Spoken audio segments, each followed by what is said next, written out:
उद्यमेन हि सिद्ध्यन्ति कार्याणि न मनोरथे न ही सुप्तस्य सिंहस्य प्रविशन्ति मुखे मृगा। अर्थात किसी भी काम को अगर हम नहीं करेंगे तो वो पूरा नहीं हो सकता और हम उसमें सफल भी नहीं हो सकते।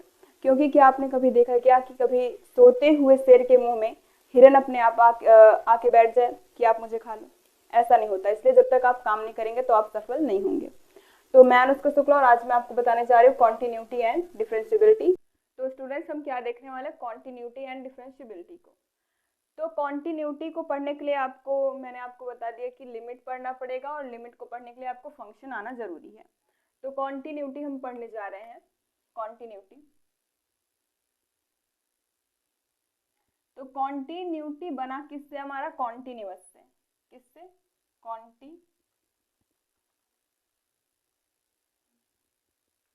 कॉन्टिन्यूअस से हमारा क्या बना है? कॉन्टिन्यूटी। अब कॉन्टिन्यूअस का मतलब क्या होता है? कॉन्टिन्यूअस का मतलब होता है कि लगातार। लगातार। आज हम देखेंगे कॉन्टिन्यूटी के ग्राफ को। तो कॉन्टिन्यूअस का मतलब क्या होता है? लगातार। तो अगर हम कोई भी ग्राफ मान लीजिए इस तरीके से हमारा एक्सिस है, हम इस पे कोई भी ग्राफ इस तरीके से कुछ भी बनाएं जो कि कैसा हो, कहीं टूटे ना, इन वन स्ट्रोक में बन जाए, in one stroke, in one stroke में आपका बन के रेडी हो जाए तो हम क्या बोलेंगे कि वो एक कॉन्टिन्यूटी को शो कर रहा है। वो आप किसी भी तरीके से बनाइए, अगर वो कहीं पे भी ब्रेक ना हो तो वो क्या शो करेगा? वो कॉन्टिन्यूटी को शो करेगा। अब जैसे हम इधर ग्राफ बनाएं इस तरीके से, अब ये क्या हो गया? ये हो जाएगा हमारा डिसकॉन्टिन्यूअस, क्योंकि ये यहाँ पे ब्रेक हो चुका है, एक पॉइंट इसका जो है वो ब्रेक हुआ है।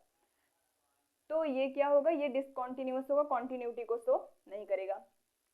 अब देखिए, अब कॉन्टिन्यूटी की डेफिनेशन बताने से पहले मैं आपको बताऊंगी कि डिसकॉन्टिन्यूअस होने के लिए क्या क्या चीजें होती है और कॉन्टिन्यूअस होने के लिए क्या क्या चीजें होती हैं।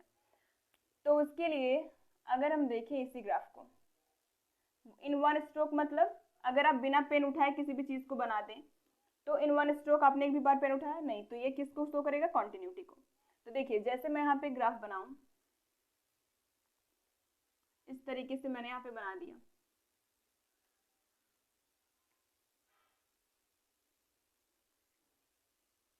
ये है हमारा, ये कैसे है? क्लोज है, और यहाँ पे हमारा ओपन हो गया। क्या हो गया? ये ओपन हो गया।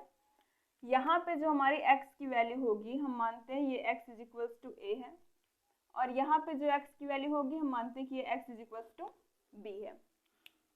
अब डिसकॉन्टिन्यूअस कहाँ पे है? यहाँ पे क्या है? डिसकॉन्टिन्यूअस। यहाँ पे अगर हम देखें तो हम मानते हैं कि यहाँ पे हमारे y की वैल्यू, देखिए कोऑर्डिनेट कैसे होते हैं, x और y दोनों की वैल्यूज मिलनी चाहिए। तो यहाँ पे अगर हम देखें y की वैल्यूज हमारी क्या है, हम मान लेते हैं यहाँ पे l है, और अगर इसी के नीचे यहाँ पे देखें इसके, तो इसका क्या हो जाएगा? y is equals to m। ये हो गया कोऑर्डिनेट। अब देखिए दोनों ग्राफ हमारे जा कहाँ पे रहे? दोनों ग्राफ जा रहे हैं हमारे ये इस तरफ। ये पॉइंट हमारा क्या है? x is equals to c। इस तरीके से हम मानते हैं। ये ग्राफ हम अगर देखें तो हम बता सकते हैं कि डिसकॉन्टिन्यूअस है, क्योंकि यहाँ पे ये ब्रेक हुआ है, यहाँ पे ये ओपन नहीं है।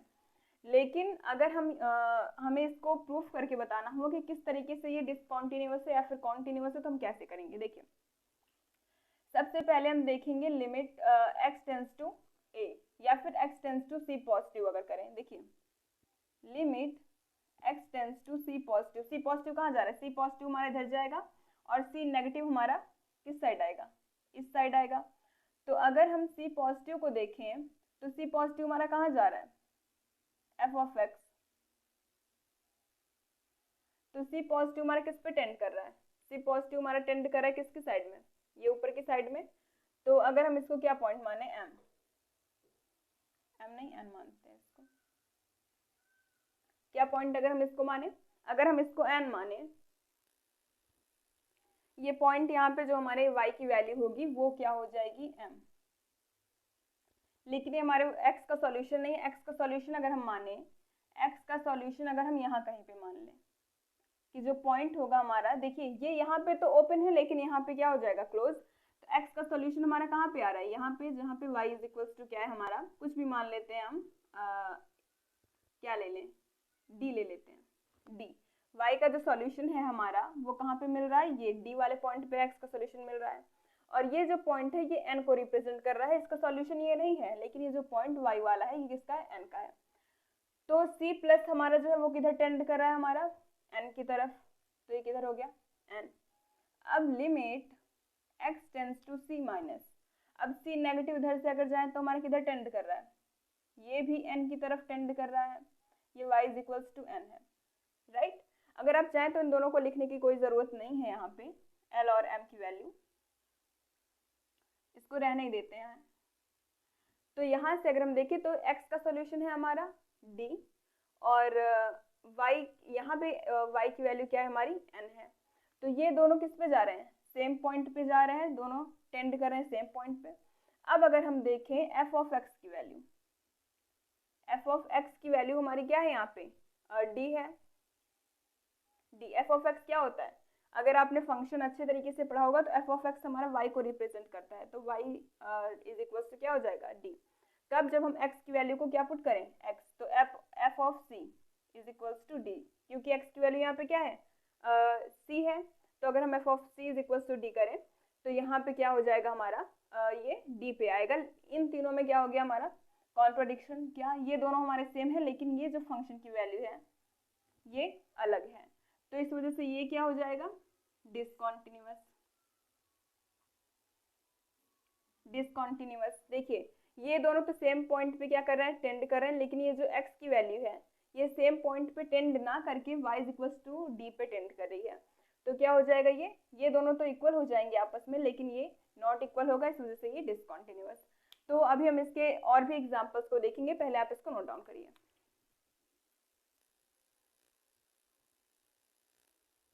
तो अगर हम नेक्स्ट ग्राफ को देखें, देखिए अभी आपको थोड़ी सी प्रॉब्लम हो रही होगी समझने में, लेकिन जैसे जैसे आप इसको खुद से करने प्रैक्टिस करेंगे अगर आप इसकी, तो आपको ये सारी चीज़ें अपने आप ही समझ में आने लग जाएंगी।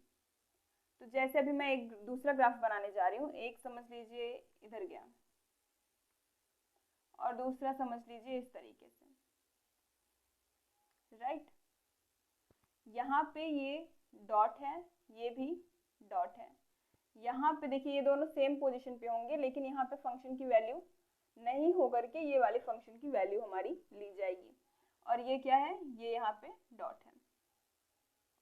अब ये रिप्रेजेंट कर रहा है again x is equals to a को, ये x is equals to b को, और ये x is equals to c को। देखिए ये जो वैल्यू है, ये यहाँ पे आपको सर्कल दिख रहा है, मतलब ये इसके वैल्यू नहीं है, वैल्यू हमारी ये है। तो यहाँ पे y की वैल्यू लेकिन हम देख लेते हैं, यहाँ पे y की वैल्यू है हमारी n, और अगर यहाँ पे y की वैल्यू को देखें, ये वाले पोजीशन जो हमारे x को सेटिस्फाई कर रहा है, इसको अगर हम मान लें n, तो क्या होता है, देखिए x is equal to c को कौन सेटिस्फाई कर रहा है, ये नहीं कर रहा, क्योंकि यहाँ पे सर्कल है, कौन सेटिस्फाई कर रहा है, ये जहाँ पे डॉटेड लाइन है। तो क्या हो जाएगा, ये इस तरीके से। मैंने बस यहाँ पे दिखाया कि इसका जो पॉइंट है वो n है, यहाँ पे y की वैल्यू n है, लेकिन ये इसको सेटिस्फाई नहीं कर रही है। इसको सेटिस्फाई कौन कर रहा है, y is equals to m, क्योंकि यहाँ पे डॉट है। अब देखिए, अब हम देखेंगे कि क्या ये कॉन्टिन्यूअस है या नहीं। अगर हम इस तरीके से देखें तो हम बता सकते हैं कि ये कॉन्टिन्यूअस नहीं है, लेकिन इसको प्रूफ कैसे करेंगे, देखिए limit x tends to c positive. अब c पॉजिटिव क्या है हमारा, c पॉजिटिव है इधर, c पॉजिटिव क्या है हमारा, c पॉजिटिव इधर है, c पॉजिटिव किधर जा रहा है हमारा, x is equals to b की साइड में जा रहा है।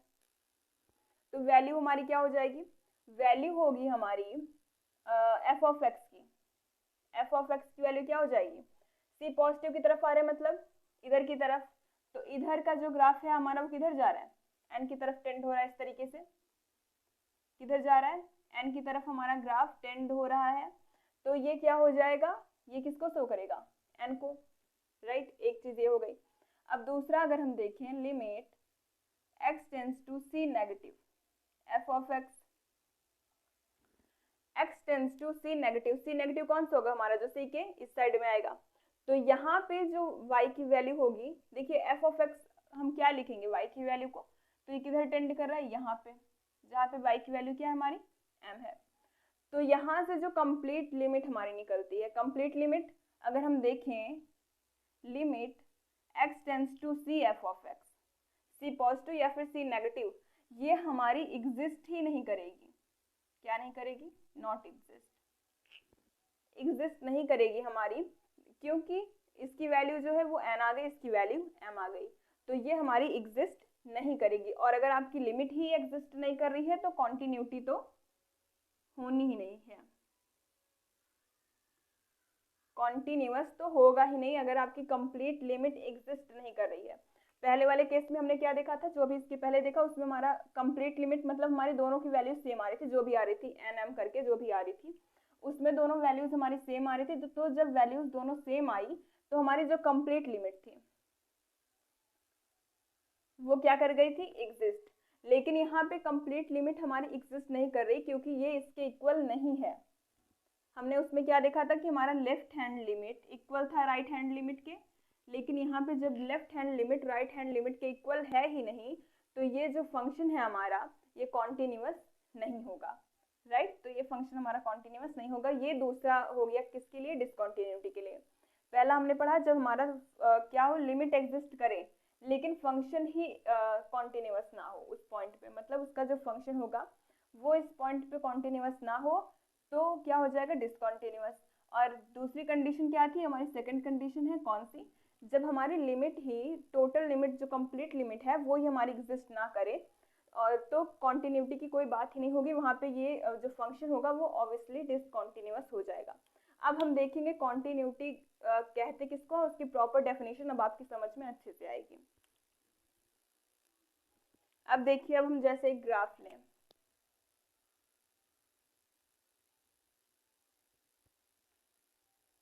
इस तरीके से अगर हमने यहाँ पे भी डॉट करें, यहाँ पे भी डॉट करें, यहाँ पे जो x की वैल्यू होगी हमारी वो क्या होगी, a, यहाँ पे क्या हो जाएगी x की वैल्यू b। ये हम मान के चलते कि यहाँ पे x और y की x की वैल्यू b है। और फिर अगर हम देखें, यहाँ पे अगर हम कोई पॉइंट ले लेते हैं, यहाँ पे अगर हमको कॉन्टिन्यूटी, देखिए ये कॉन्टिन्यूअस हमें है, हम देख सकते हैं इसको कि ये कॉन्टिन्यूअस है। अब अगर हमें इसकी कॉन्टिन्यूटी को चेक करना हो तो हम कैसे करेंगे, यहाँ पे हम मानते हैं कि y की वैल्यू क्या है, y की वैल्यू है l। यहाँ पे y की वैल्यू हमें क्या दिख रही है, l दिख रही है। अगर हम यहाँ पे कॉन्टिन्यूटी को चेक करें तो क्या होगा, देखिए ये जो ग्राफ है हमारा, हम मानते हैं ये पॉइंट a है, ये b है ना, तो ये किधर आ रहा है, ये इस साइड टेंड कर रहा है, और ये किधर आ रहा है, ये इस साइड को टेंड कर रहा है, राइट। ये पॉइंट कौन सा है हमारा, x is equals to c, ये a था, ये b, और ये x is equals to c। यहाँ पे देखिए मैंने डॉट बनाया हुआ है, डॉट है यहाँ पे सर्कल बिल्कुल भी नहीं है, राइट, ये सर्कल बिल्कुल भी नहीं है, यहाँ पे डॉट है। तो जब हम इस साइड में आएंगे तो ये क्या होगा, x tends to c negative होगा, x के पीछे आ रहे हैं, और इस साइड जाएंगे तो x tends to c positive होगा, मतलब c के पॉजिटिव साइड में हम जा रहे हैं। तो अब अगर हमें यहाँ पे इस पॉइंट पे अगर हमें कॉन्टिन्यूटी को दिखाना हुआ तो हम कैसे करेंगे, देखिए limit x tends to c positive f of x, x tends to c positive f of x, c positive कौन सा, आप देखिए c पॉजिटिव हमारा किधर टेंड कर रहा है, यहाँ l की जगह पे, राइट, किधर टेंड कर रहा है, l की जगह पे टेंड कर रहा है, तो यहाँ पे क्या हो जाएगा हमारा l, देखिए किधर आ रहा है, मैंने एरो से इसको शो किया हुआ है, ये इस साइड में आ रहा है। जब l की साइड में आ रहा है तो हमारे फंक्शन की वैल्यू क्या हो जाएगी, l हो जाएगी। और अगेन अगर हम देखें limit x tends to c negative f of x, तो c नेगेटिव हमारा कहाँ जा रहा है, c नेगेटिव देखिए c नेगेटिव हमारा किधर आ रहा है, l पे ही आ रहा है, c नेगेटिव भी हमारा l पे आ रहा है, तो ये क्या हो जाएगा l। अब क्या देखेंगे हम, फंक्शन की वैल्यू, किसकी, फंक्शन की। तो limit x tends to c, right, f of x is equals to क्या हो जाएगा, देखिए f ऑफ c करेंगे, सीधा सीधा x की जगह पे अगर हम c रखें तो f ऑफ c पे वैल्यू क्या है हमारी, f ऑफ c, सीधा सीधा अगर हम देखें एफ ऑफ सी पे वैल्यू है हमारी एल, क्या वैल्यू है एल। एफ ऑफ सी मतलब क्या हो जाएगा, वाई, सी पे वाई की वैल्यू, सी पे वाई की वैल्यू क्या हो जाएगी एल। तो यहाँ से आप देख सकते हैं कि यहाँ पे जो तीनों के तीनों है, एक तो फंक्शन हो गया हमारा, दूसरा क्या हो गया यहाँ से, ये हो जाएगा एफ ऑफ सी करेंगे तो ये एल हो जाएगा। तो दूसरा पहले लेफ्ट हैंड लिमिट पहले होगी हमारी is equals to right hand limit is equals to किसके हो गया फंक्शन के, राइट। राइट हैंड लिमिट और लेफ्ट हैंड लिमिट और जो फंक्शन होंगे अगर आपके तीनों के तीनों इक्वल हो जाएंगे तो वो किसको शो करेंगे, कॉन्टिन्यूटी को, कॉन्टिन्यूटी को शो करेंगे। फंक्शन में आपको सीधा सीधा वैल्यू रख देनी है एक्स की और आपको वाई की वैल्यू सीधा सीधा मिल जाएगी। तो क्या हो जाएगा यहाँ पे, ये कॉन्टिन्यूटी को शो करेगा। सी रख दिया हमने तो एफ ऑफ सी क्या होता है, एफ ऑफ सी हमें दिख रहा है कि एल होगी एफ ऑफ सी। तो अगर आपका left hand limit, right hand limit और फंक्शन जो गिवन है फंक्शन आपका F of x, F of x अगर किसी गिवन पॉइंट पे, जैसे यहाँ पे हमने सी पे चेक किया था, किसी गिवन पॉइंट पे अगर वो इन तीनों की वैल्यूज क्या हो जाए, सेम हो जाए, तो उसे हम बोलेंगे कि दिस फंक्शन इज कॉन्टिन्यूअस। तो आप लिखिए और अब मैं इसकी एक प्रॉपर डेफिनेशन आपको लिखवाने जा रही हूँ जो कि बहुत ही सिंपल लैंग्वेज में होगा। तो कॉन्टिन्यूटी की डेफिनेशन क्या हो जाएगी, अगर मैं यहाँ पे इसकी डेफिनेशन लिखूं तो हो जाएगा A function is said to be continuous, एक फंक्शन हमारा is said to be continuous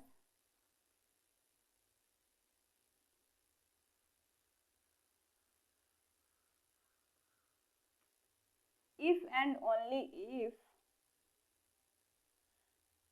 its left hand limit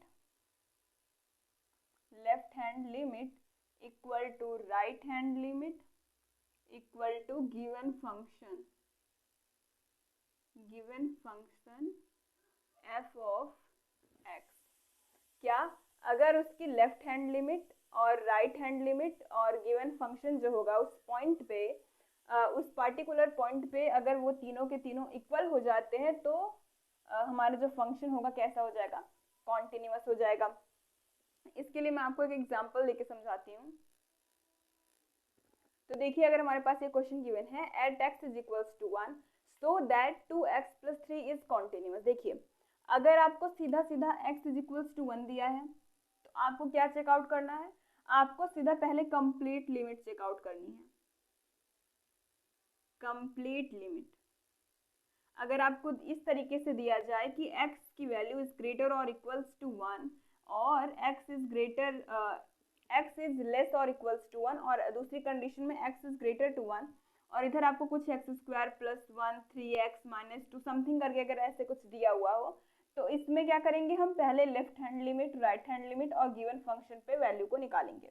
लेकिन अगर आपको सीधा सीधा देता है कि at X is equals to 1 X is equals to 5 X is equals to 2 तो आपको सीधा कंप्लीट लिमिट निकालनी है। मतलब मैं आपको निकाल के दिखाती हूँ कैसे कंप्लीट लिमिट हम निकालेंगे। देखिए लिमिट एक्स टेंस टू सीधा सी करेंगे, सीधा X tends to C, C positive या फिर सी नेगेटिव करने की हमें इसमें ज़रूरत नहीं रहेगी, सीधा x is equals to x tends to c करेंगे। यहाँ पे सी की वैल्यू हमें गिवन है 1 एफ ऑफ एक्स और फंक्शन की वैल्यू क्या गिवन है, फंक्शन की वैल्यू गिवन है हमें 2x प्लस 1। तो यहाँ से क्या हो जाएगा 2 इंटू 1, देखिए x की जगह पे क्या रखेंगे हम 2 इंटू 1 प्लस 3, तो क्या हो जाएगा 2 प्लस 3 इज इक्वल्स टू 5। ये आ गया हमारा। अब हमें क्या चेकआउट करना है, ये हमारी कंप्लीट लिमिट अगर आ गई आपकी तो उसमें हमें लेफ्ट हैंड और राइट हैंड निकालने की जरूरत नहीं रहेगी। अब हम निकालेंगे किस पे, एफ ऑफ एक्स पे। Limit X tends to 1 F of X, तो ये किसके इक्वल हो जाएगा, एफ ऑफ 1 के। इसमें आपको क्या करना है, एफ ऑफ 1 करना है। तो एफ ऑफ 1 किसके इक्वल होगा, 2 इंटू 1 प्लस 3, ये इंटू है और ये क्या हो गया फिर से 5। तो यहाँ से हमें दिख रहा है कि कंप्लीट लिमिट जो है हमारी, complete limit is equals to 5 is equals to given function. ये जो फंक्शन है हमारा उसकी जो वैल्यू है वो भी 5 आई और जो कंप्लीट लिमिट है हमारी उसकी भी वैल्यू 5 आई। तो ये जो फंक्शन है हमारा 2x plus 3, so 2x plus 3 is is continuous है किस पे, at x is equals to 1 पे, x इज इक्वल्स टू 1 पे 2x प्लस 3 जो है हमारा वो कॉन्टिन्यूअस है। तो आपको आप इसको नोट डाउन करिए, फिर हम देखेंगे कि अगले लेक्चर में हम क्या पढ़ने वाले हैं। तो स्टूडेंट्स, आज हमने देखा कॉन्टिन्यूटी के ग्राफ को और कॉन्टिन्यूटी की कंडीशन को आज हमने देखा। तो आई होप आपको कॉन्टिन्यूटी समझ में आ गया होगा। अब हम इसके आगे वाले लेक्चर में देखेंगे इसके कुछ क्वेश्चंस को और एक्सरसाइज के क्वेश्चंस को हम देखेंगे। तो अगर आपको वीडियो अच्छी लगती है तो लाइक करिएगा और अपने फ्रेंड ग्रुप में शेयर करिएगा। Thanks for watching.